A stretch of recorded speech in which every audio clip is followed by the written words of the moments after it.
Salve, salve, salve, meus jovens do nono ano do Instituto Santa Terezinha, tudo bem com vocês? Aqui é o professor Levítico, com a graça de Deus, para mais uma manhã de estudo, para mais uma manhã de reflexão e troca de conhecimento. Meus jovens, desejo que o amor do Pai e a comunhão do Espírito Santo esteja com cada um de vocês, hoje e sempre. Que o Espírito de Deus possa habitar em vossos corações e vossas mentes, para que assim vocês venham assimilar e aprender todo o conhecimento, todo o conteúdo que chegar até você nesta manhã e neste dia. Que o nosso Deus abençoe e proteja os vossos familiares, vossos pais, vossos responsáveis, parentes e amigos e converta os vossos inimigos. Meus jovens, hoje nós vamos trabalhar o nosso terceiro capítulo de filosofia da nossa primeira unidade do volume 1, não é? Que é referente ao conteúdo da nossa primeira avaliação. Na aula passada nós tratávamos lá sobre as duas grandes respostas, não é, do ser humano para as questões da vida, quem somos, da onde viemos, para onde vamos. Nós vimos lá as respostas do mito e da religião. Hoje nós vamos tratar sobre a filosofia e a ciência, tudo bem? Então hoje a gente vai fazer as leituras dos textos, vamos fazendo a leitura e vamos aí discutindo, explicando para vocês do que se trata esse nosso tema, do que se trata a nossa discussão de hoje, ok? Então, para começar, vamos fazer a leitura na tela do nosso primeiro texto introdutório do nosso capítulo de hoje. Então, vamos iniciar aí com a citação, não é, de Herbert Marcuse, que ele diz: a proposição que desejo apresentar é a seguinte: a ciência, isto é, o cientista, é responsável pelo uso que a sociedade faz da ciência. O cientista é responsável pelas consequências da ciência. Não havia, no contexto da Grécia Antiga, uma clara demarcação entre a filosofia, mas apenas a eclosão do pensamento racional, reflexivo e lógico, do qual a ciência brotaria.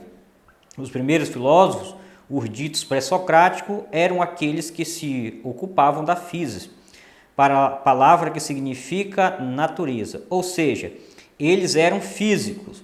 Naquela época, a ciência ainda não havia se construído tal como é conhecida hoje. Fato que só verificaria na modernidade. A seguir serão apresentadas as principais características dessas duas formas de conhecimento: filosofia e ciência.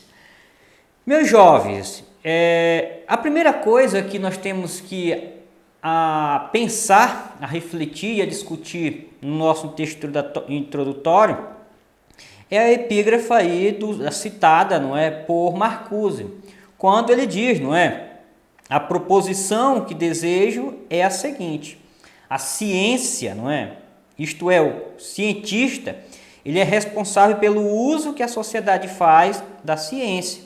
O cientista é responsável pelas consequências das ciências, não é? Então, afinal de contas, existem limites para a produção científica? Quais são o que é que determina e quais são as normas, os critérios que se leva para fazer uma produção e uma descoberta científica, não é? Quais são os benefícios, quais são os malefícios que essa invenção científica, não é, que essa evolução, que essa produção pode trazer para a vida humana? Então, o cientista ele deve, não é, produzir no presente, mas refletir, analisar e se responsabilizar por essa produção nas consequências do futuro. Tá? Então, Marcuse diz que não é responsável naquilo que foi criado pela ciência, não é responsável alguém, um segundo ou terceiro, por ela. Mas o cientista ele é responsável pelo aquilo que os segundos e os terceiros irão fazer com aquelas sua criação, tá? Com a descoberta, com a produção. Então o cientista sempre será o responsável por aquilo que ele inventa, por aquilo que ele cria, não é? Por aquilo que ele evolui e supera, tá? O outro ponto, meu filho, é esclarecer para vocês que na Grécia clássica, não é, antiga, quando eclode aí o pensamento racional, o pensamento filosófico, ainda não havia uma distinta separação entre filosofia e ciência. Mas tudo aquilo que os filósofos pré-socráticos observavam, estudavam e buscavam, né, observando a natureza, o cosmos e os fenômenos, não é, da natureza, já era uma expressão, tá? Já era um manifesto daquilo que a ciência viria a se tornar, aquilo que ela se tornou hoje. Então, os primeiros filósofos chamados pré-socráticos, eles são filósofos estudiosos, né, pensadores da natureza. Por isso, a palavra natureza, ela está aí no material de vocês como physis, tá? Palavra grega que significa natureza. E, lógico que também os filósofos eles eram físicos, não é? Então, eles estudavam a física.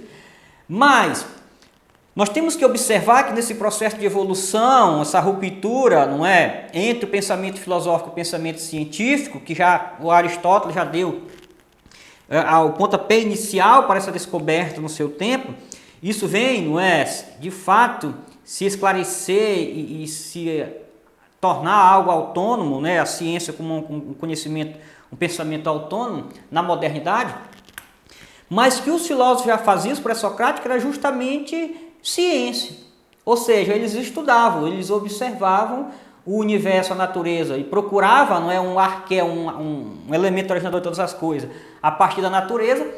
Contudo, eles não tinham um método específico. Então a ciência ela vai se diferenciar mais adiante pelo seu método específico, não é? Hoje, se os cientistas da física eles observavam, hoje, o cientista da nossa modernidade, da nossa contemporaneidade, não é, ele não só observa, como ele experimenta. Então, é essa a diferença entre a filosofia clássica e a filosofia, não é, contemporânea, a ciência, não é, clássica e a ciência contemporânea. Então, a observação e o experimento diferencia de fato um pensamento, uma atitude da outra. Ok? Então, vamos fazer aí a nossa leitura do texto, conhecimento filosófico. A primeira e grande novidade da resposta filosófica foi o pensamento crítico. Trata-se de pensar de uma forma diferente da mitológica e da religiosa. Aliás, tratava-se de repensar tudo, o universo, a natureza, os seres humanos e as divindades, questionando o propósito, o próprio saber. Até que ponto o conhecimento já adquirido é válido? Questionava-se os próprios fundamentos da cultura e da tradição. Só porque algo é herdado dos antepassados é justo, é certo, é bom, é verdadeiro? Nem sempre esse questionamento é isento de risco.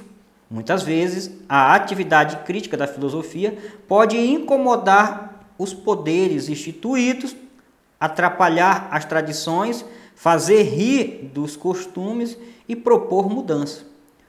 Os professores e intelectuais sujeitos do conhecimento também podem incomodar esses poderes. E como se sabe, a toda ação requer uma reação. Corresponde a uma reação. Observe a tirinha a seguir do artista brasileiro Alexandre. Por que tudo isso? Os professores são assim tão perigosos? Para alguns são sim. Eles podem ensinar o povo a pensar. Na tirinha, Armandinho questiona a repreensão sofrida por professores durante o protesto por melhores condições de trabalho, trabalhistas. Com base na resposta de seu pai, a personagem pode refletir sobre as causas geradoras desse ato. A reflexão filosófica importa-se com a verdade e baseia-se na capacidade do ser humano de buscar respostas racionais para as questões levantadas. Ela estabelece a crítica, questiona os fundamentos das coisas e, por isso, pode ser perigosa, fascinante e incômoda. Não combina com a acomodação e com a aceitação incondicional. A filosofia é um desassossego que só se resolve parcialmente quando o pensamento age. A ação estabelece a conexão do ser humano com a natureza, com o mundo, com o universo que a cerca e no qual está inserido. ao mesmo tempo em que obriga o homem a refletir sobre sua condição histórica, sua situação no tempo e no espaço, sua vida em sociedade. É da diversidade das respostas filosóficas que se desenvolve a multiplicidade de atitudes filosóficas. A filosofia exige também uma tomada de posição, pois são múltiplas as filosofias e múltiplos os modos de filosofar. Porém, toda a filosofia, assim como toda a ciência, nasce de um jeito de ser no mundo. A tirinha de Calvi e Haroldo a seguir pode ajudar a entender essa questão. Calvi e Haroldo. Uau! Ontem nevou para valer. Não é maravilhoso? Tudo que era familiar desapareceu. O mundo parece novinho em folha. Um ano novo, uma chance para recomeçar do zero. É como ter uma folha em branco, uma folha enorme em branco para a gente desenhar. Um dia cheio de possibilidade. O mundo é mágico, Haroldo. Meu chapa, vamos fazer uma exploração? É por terem se maravilhado diante do mundo, da natureza e de suas mudanças que Calvi e Haroldo parte para explorá-lo. O conhecimento, como filosofia ou como ciência, é uma aventura. Sua exigência é que se disponha a vivê-la. Então, meus filhos, o primeiro é a gente falar e a discutir com vocês, tá? Que a primeira diferença do pensamento filosófico para o pensamento mitológico, o pensamento religioso, que nós já falávamos na aula passada, é o surgimento do pensamento crítico, né? A criticidade, o questionar, o indagar, o investigar, tá? O pensar e o refletir a tudo aquilo que já tinha sido criado, tudo aquilo que já tinha inventado e tudo aquilo que já era aceito. Mas não só questionar, como também ter uma tomada de decisão. Ter, não é, uma mudança, uma postura diferenciada diante daquilo que já era aceito como tradição, né? Era aceito como cultura, como valor. Então, o pensamento filosófico, ele incomodou muito, né? E ainda hoje incomoda. Incomodou tanto que Sócrates acabou sendo morto, né?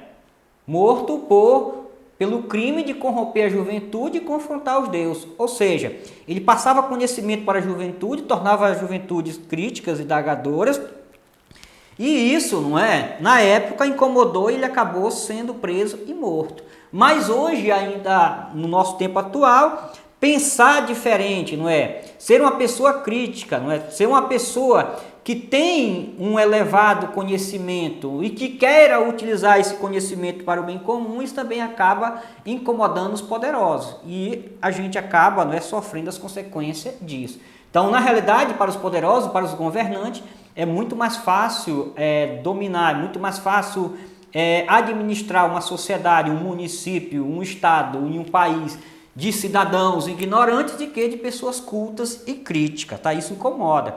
E aí a charge, não é, do Armandinho mostra essa relação entre, não é, os professores estão sendo aí agredidos, estão pegando aí a cavalaria e os cachorros, não é, e cacetete, e o Armandinho pergunta: nossa, eu não sabia que os professores, não é, eram tão perigosos assim. Na realidade, não é, todo aquele que passa conhecimento, todo aquele que tem conhecimento, todo aquele que almeja o conhecimento, essa pessoa passa a ser uma ameaça, não é? Passa a incomodar e passa a ser um perigo para a sociedade, não é? Do bem-estar comum, tá? Da zona de conforto, tá? Então a filosofia, ela faz essa ação crítica, ela nos convida, não é, a nos encantar, nos admirar, nos envolver, tá? A partir dos questionamentos e a reflexão, assim como Haroldo e Calvi, que vão dormir e acordam, não é, com o dia, o tempo, né, o espaço deles tudo nevado.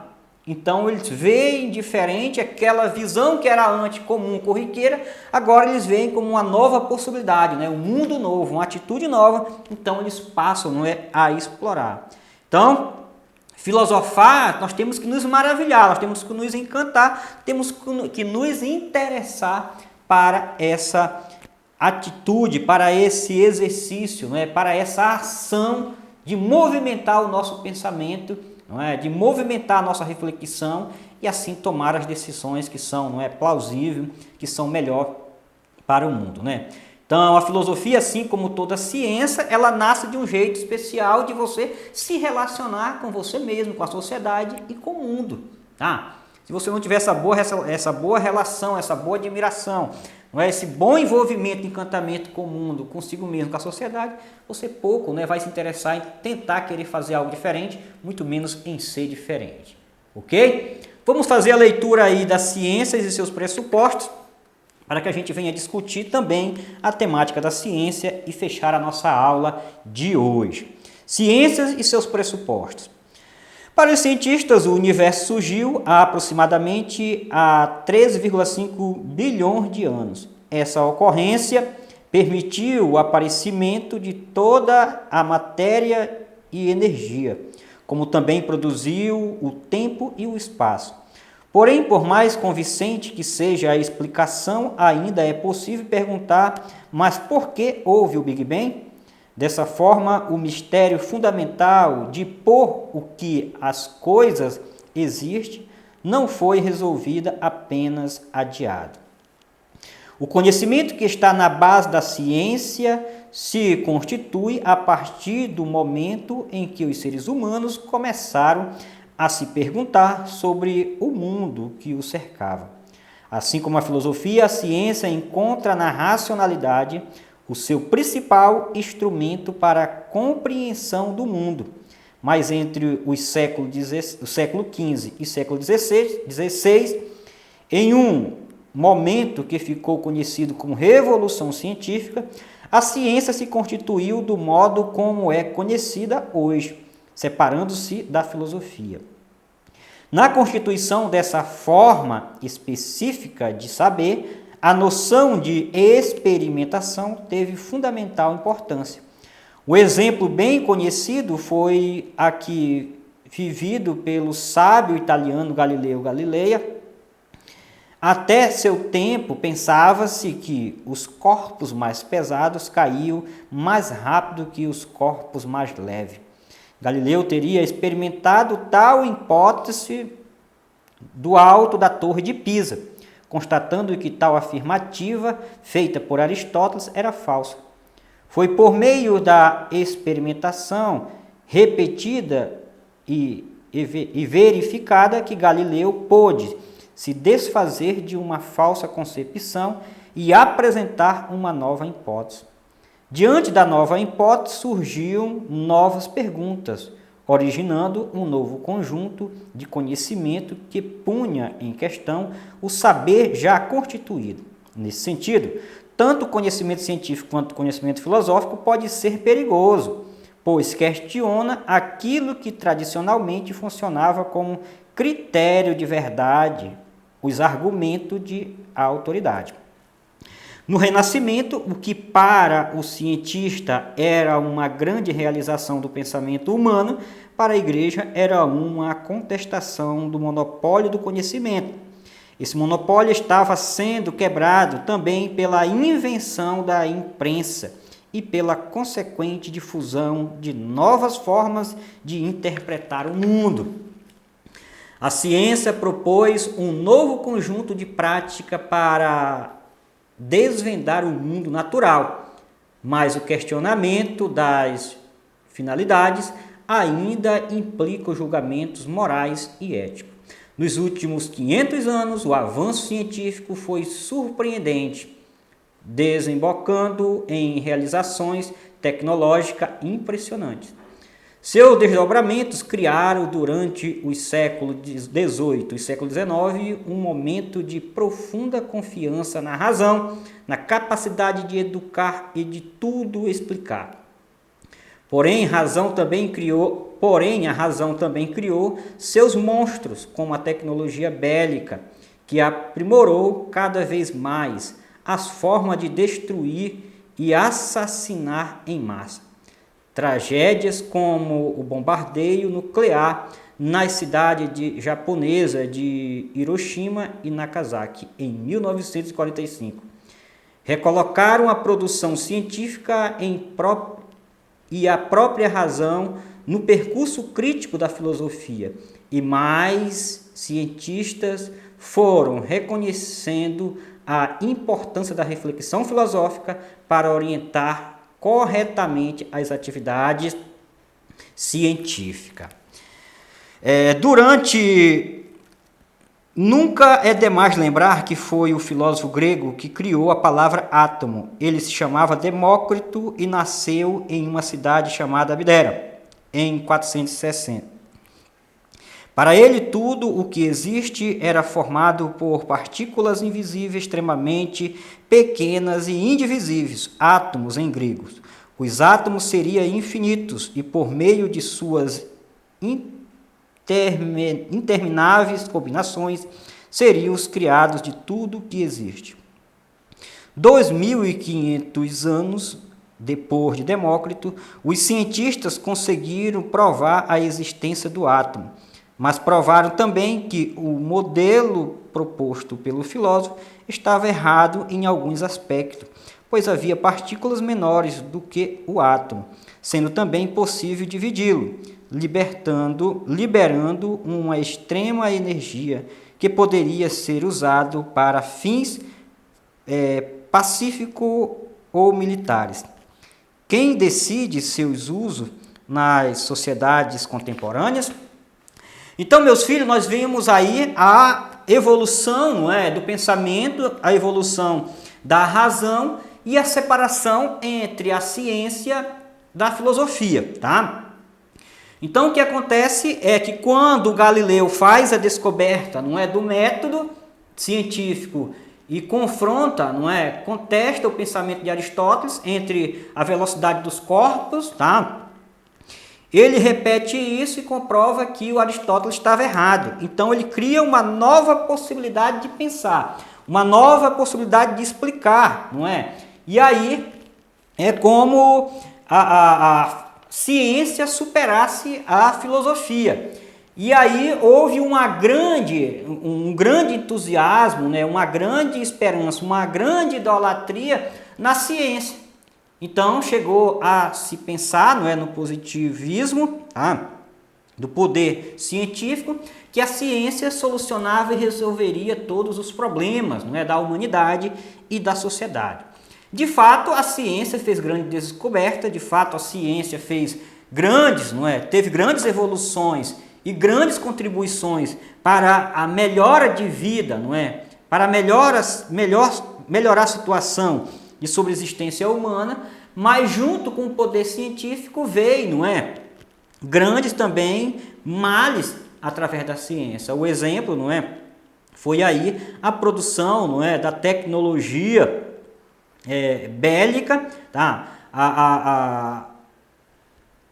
Os bombardeios, na cidade do Japão, tá? Hiroshima e Nagasaki, aonde muitos inocentes morreram, aonde muitas pessoas sofreram as consequências da evolução científica. Então, o que acontece é que tanto a ciência, que foi endeusada, ela tem que botar o pé no freio e, junto com a filosofia, voltar-se a um princípio básico da evolução do conhecimento produzido até os nossos tempos. A reflexão, a razão, tá? E não somente com a reflexão e a razão é suficiente para que a gente possa, produzir conhecimento responsável e conhecimento que beneficia a todos. Mas nós, junto com o conhecimento, junto com a razão, junto com a reflexão, o conhecimento também ele tem que estar embasado, pautado dentro dos princípios da ética, dos princípios da moral, entre os princípios da responsabilidade. Então, a ciência ela evoluiu bastante significativamente. Hoje nós tudo utilizamos de uma forma direta ou indireta a produção do conhecimento, fazendo uso já do conhecimento científico produzido até o nosso tempo, mas nós temos que lembrar que já o filósofo, não é? O Demócrito, lá na filosofia clássica, nos anos 460, ele já tinha feito uma grande descoberta científica sem o uso da tecnologia que temos hoje. Então ele dizia, não é, que a menor partícula, o menor elemento que o ser humano poderia observar, poderia estudar, era o átomo. Então o átomo, naquela concepção para ele, era indivisível porque ele era muito pequeno, não poderia ser dividido mais. Mas com o uso do microscópio, né, com o uso da tecnologia, o homem descobriu que, de fato, o Demócrito em parte estava certo, mas em parte ele tinha errado, porque o átomo ainda assim poderia ser desenvolvido. Então o átomo ele é formado por pequenas, minúsculas partículas, não é? Que é a isomeumeria. Justamente essa isomeumeria que foram utilizadas, não é? Que pode ser utilizada tanto, não é, para fins pacíficos como também, não é, para pacífico ou militares. O que vai, não é? Quem decidir o uso na sociedade é o quê? É a nossa razão, é a nossa reflexão, é a nossa ética, é a nossa moral, é os nossos valores. Então, meus filhos, a mesma base das respostas do mito, das respostas da religião, da resposta da filosofia e da ciência é o mesmo elemento, tá? É o admirar, é o pensar, é o refletir, é o agir. Então, tudo isso se resume no poder infinito da razão humana. Nós somos seres racionais, por isso nós temos, não é, essa superioridade, por isso nós temos essa grandeza de aprender, transformar, criar, reinventar, tá? E, por cima de tudo, passar o que foi aprendido, tá? Para que novas pessoas venham somar, venham multiplicar o conhecimento, o acervo, né, do saber e da educação que nós temos até hoje. Ok? Beijo no coração de todos os meus filhos, fico com Deus e até a próxima, se Deus quiser. Shalom!